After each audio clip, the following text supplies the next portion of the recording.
मिट्टी के शिवलिंग, 3 शिवलिंग है।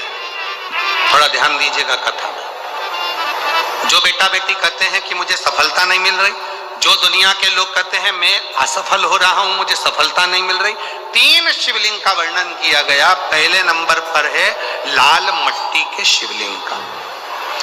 जब हम पार्थिव लिंग का निर्माण करते हैं, 12 महीने शिवरात्रि आती है।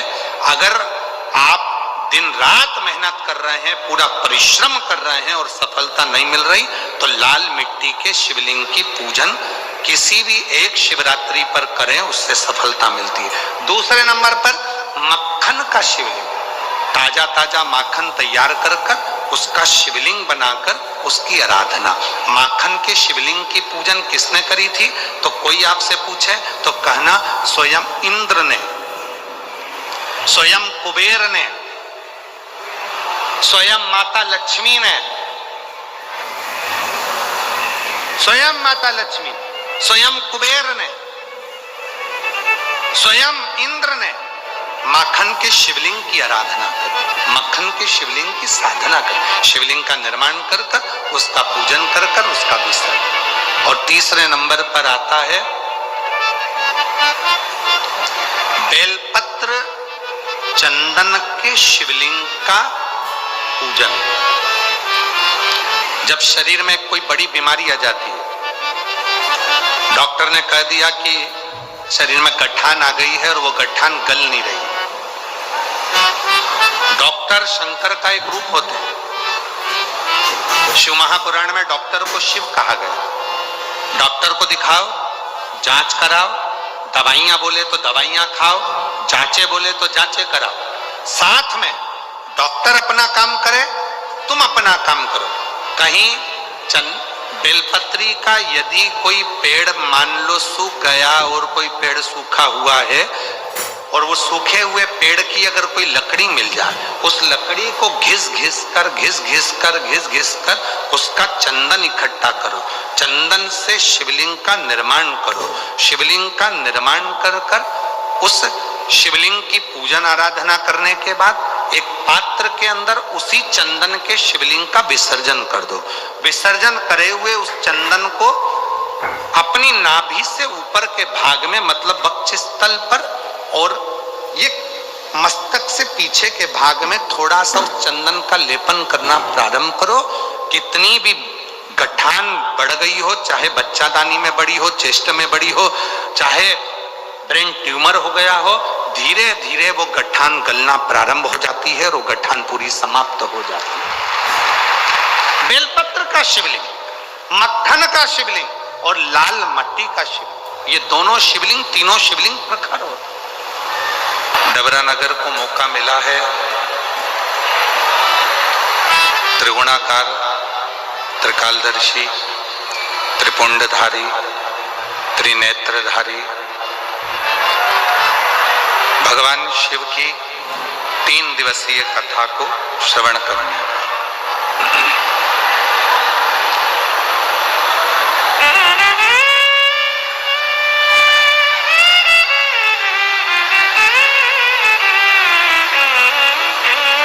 ये 3 दिवसीय कथा है, वो भी ऐसे समय पर प्रारंभ हुई है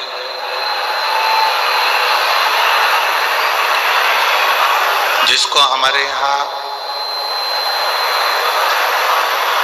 भगवान शंकर की शिवरात्रि में नवरात्रि का रूप दिया गया।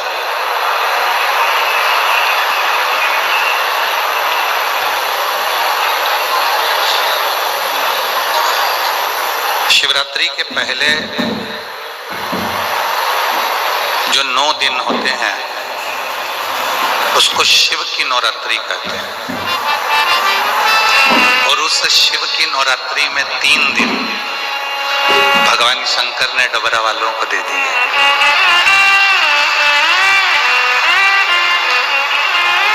आवाज के लिए थोड़ा सा प्रयोग होगा।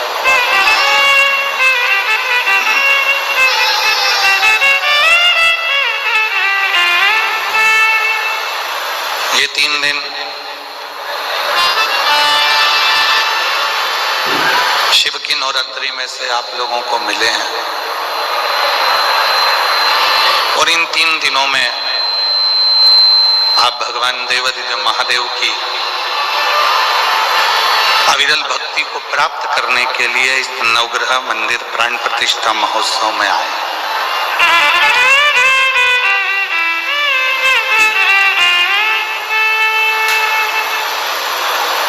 कितना कितना आप ग्रहण करते हैं, कितना आप अपनी जिंदगी में उतारते हैं, यह आपके ऊपर निर्भर करता है।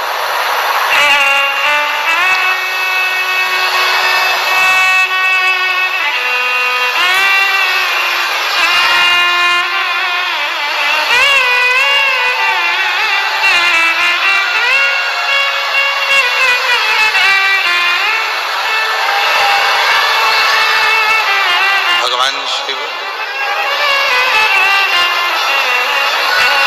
ओगढ़दानी, त्रिकालदर्शी, कैलाशी, अविनाशी, भगवान शिव की कथा कहती है कि जितना विश्वास आप देवाधिदेव महादेव पर करेंगे, जितना भरोसा आप भगवान शिव पर करेंगे, उतना शिव आपकी तकलीफों को मिटाने के लिए, दुख को मिटाने के लिए आपके दरवाजे पर खड़े मिलेंगे। उतना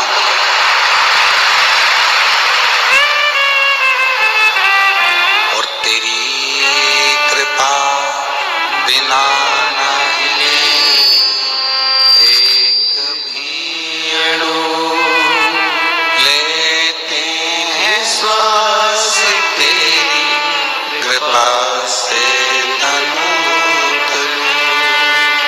बखान क्या करूं मैं राहों के ढेर का, चपटी भभूत में खजाना कुबेर का, हे रंगदार मुक्ति द्वार ओंकार तू, बोले ओंकार तू,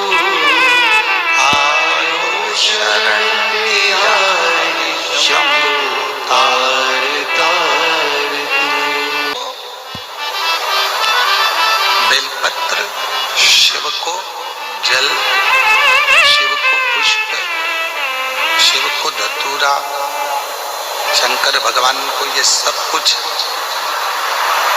देने से पहले भगवान शंकर को देना होता है आपका विश्वास, आपका भरोसा।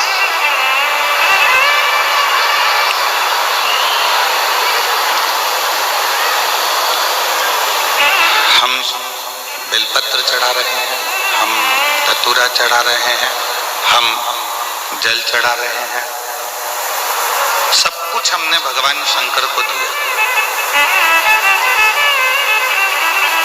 पर उस जल चढ़ाने में, उस बेलपत्र चढ़ाने में, उस धतूरा चढ़ाने में यदि हमारा विश्वास ही नहीं है तो शिव ना तुम्हारा बेलपत्र स्वीकार करता है, ना तुम्हारा जल स्वीकार करता है, शिव ना तुम्हारा धतूरा स्वीकार करता है।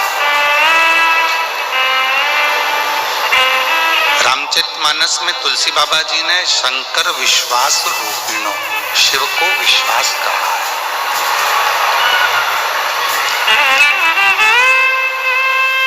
रामचरितमानस में तुलसी बाबा कहते हैं कि भगवान देवाधिदेव महादेव विश्वास का प्रतीक है।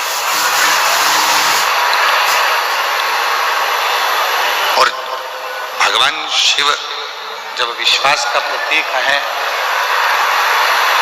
भगवान शंकर जब विश्वास का प्रतीक है, तो उनको क्यों ना हम विश्वास दें, हम भरोसा दें, हम दृढ़ता दें।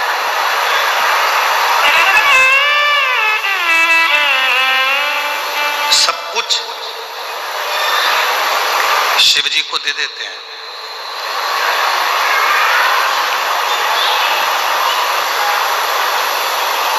एक लाख, 1.25 लाख बेलपत्र हम शंकर भगवान को चढ़ाएंगे शिव जी खुश हो जाएंगे,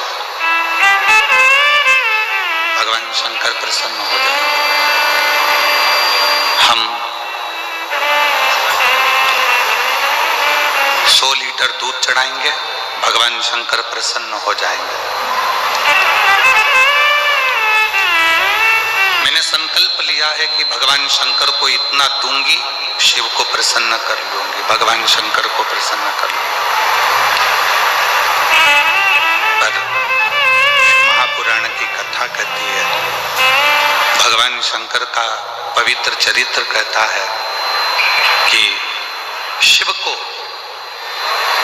न तुम्हारा 100 लीटर दूध चाहिए, शंकर भगवान को ना तुम्हारी 1.25 लाख बेलपत्र चाहिए, शंकर भगवान को तो केवल पवित्र मन से और पूर्ण भरोसे से एक बार पंचाक्षर मंत्र नमः शिवाय कह लिया, षडाक्षर मंत्र ओम नमः शिवाय कह लिया, या श्री शिवाय नमस्तुभ्यम कह लिया, शंकर भगवान उतने में तुम्हारा कल्याण करना प्रारंभ कर देते।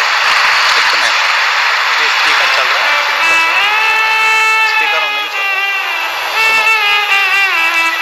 शिव उतने में स्वीकार कर लेते, भगवान शंकर उतने में स्वीकार कर लेते। शिव तुम्हारे विश्वास से प्रकट होते हैं, भरोसे से।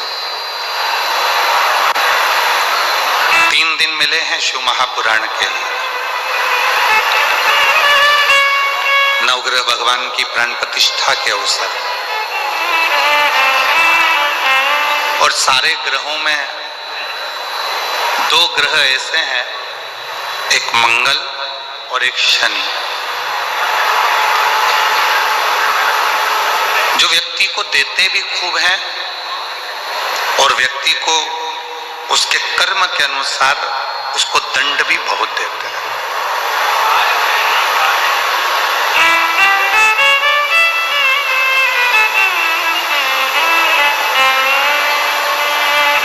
जो नवग्रह भगवान का मंदिर यहाँ डबरा मध्य प्रदेश में बन रहा है, तैयार हो गया है, उसकी प्राण प्रतिष्ठा हो रही है। इस डबरा नगर वालों को बाद में मालूम पड़ेगा कि नवग्रह भगवान जब किसी जगह पर बैठते हैं अपने परिवार के समेत, तो उस नगर को इतना वैभव से भर देते हैं, उस क्षेत्र को इतना धन देना प्रारंभ करते हैं कि उस क्षेत्र की पूरी जितनी भी दरिद्रता है वो समाप्त होती चली जाती है, उसका कष्ट दूर होते चले। और एक भी ग्रह, यहाँ विद्वान संत आएंगे, साधु आएंगे, गुरु आएंगे, तपस्वी आएंगे, और भी विद्वान संत यहाँ पर विराजमान है।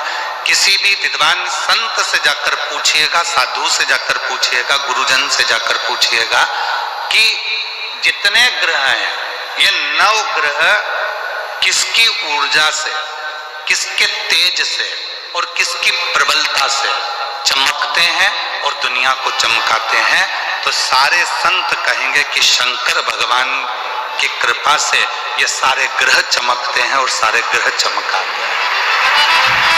सारे ग्रह चमक भी रहे हैं और चमका भी रहे हैं, सारे ग्रह।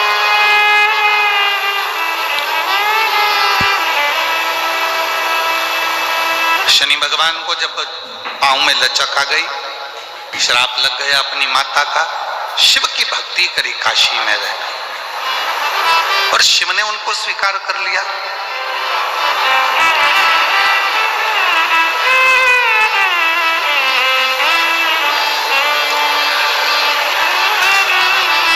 नवग्रह देवताओं में से एक ग्रह ऐसा है मंगल, जो भगवान शंकर के द्वारा प्रकट किया गया।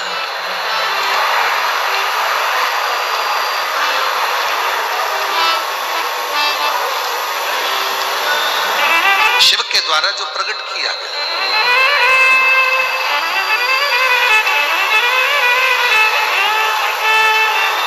स्कंद पुराण का अवंतिका खंड, स्कंद पुराण का अवंतिका खंड, गीता प्रेस गोरखपुर की अगर स्कंद पुराण आप पढ़ते हो उसका अवंती का खंड निकालेंगे तो पृष्ठ संख्या 721। स्कंद पुराण के अवंती का खंड के गीता प्रेस गोरखपुर की अगर आप स्कंद पुराण पढ़ रहे हैं तो उसकी पृष्ठ संख्या 721 में वर्णन मिलता है अवंती का खंड में कि एक कनक दानव हुआ।